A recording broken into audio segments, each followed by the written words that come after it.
Мне приходилось по крупицам переводить очень сложные тексты. Я советовалась со специалистами по крымско-татарскому языку и литературе, мифологами и фольклористами. На это ушло несколько лет.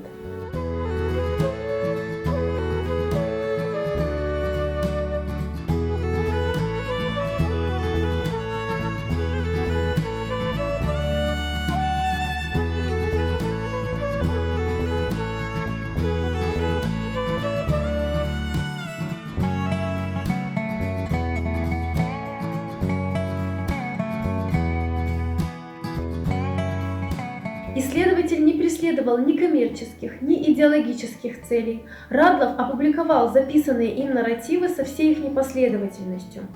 Нужно отметить, что на сегодняшний день это наиболее полное собрание крымского фольклора.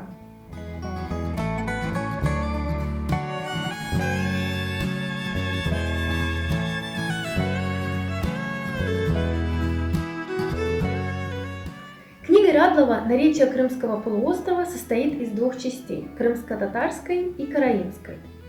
Самая обширная категория в обоих частях – это прозаические нарративы – сказки, легенды, предания и анекдоты. Сказки – самая многочисленная жанровая категория в сборнике.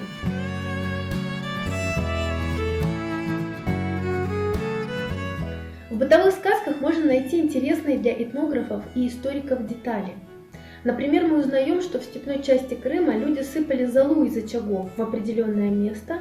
Образовавшиеся со временем холмы служили местом общения местных жителей.